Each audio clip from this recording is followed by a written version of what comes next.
Bonjour à tous, bienvenue dans ce flash spécial consacré à ce communiqué du gouvernement. Le gouvernement de la République du Mali a appris avec une profonde consternation de fausses allégations faisant état d'exactions commises par les forces armées maliennes FAMA contre des civils de violation des droits de l'homme et du droit international humanitaire.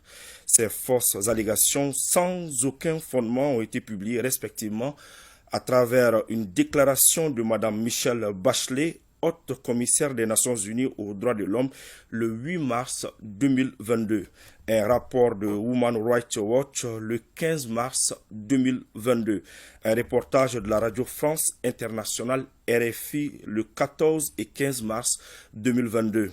En considérant la synchronisation de ce matraquage médiatique, le gouvernement a déduit une stratégie savamment préméditée visant à déstabiliser la transition, démoraliser le peuple malien et discréditer les vaillants FAMA.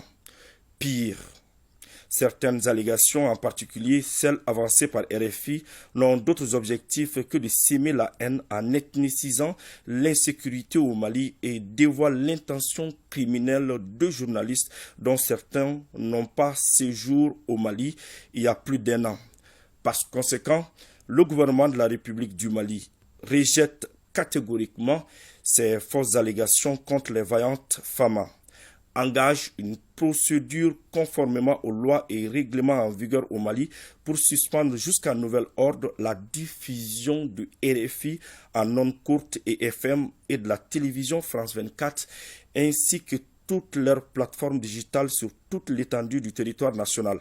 Par la même occasion, le gouvernement de la République du Mali interdit à toutes les radios et télévision nationale ainsi qu'aux sites d'information et journaux maliens la rediffusion et ou la publication des émissions et articles de presse de RFI et de France 24 dès l'entrée en vigueur de la mesure de suspension. En effet, le gouvernement rappelle que les agissements de RFI et de France 24 ressemblent dans un passé récent aux pratiques et au rôle tristement célèbre de la radio Mille Collines dans un événement tragique survenu en Afrique. Le gouvernement de la République du Mali réaffirme son soutien total ainsi que celui du peuple malien à nos vaillantes FAMA qui respectent les droits humains et agissent toujours avec professionnalisme dans la lutte contre le terrorisme. Il rappelle que tous les cas avérés de violation des droits de l'homme et du droit international humanitaire impliquant des éléments des forces de défense et de sécurité font systématiquement l'objet d'enquêtes impartiales et les auteurs sont toujours sanctionnés conformément à la législation nationale.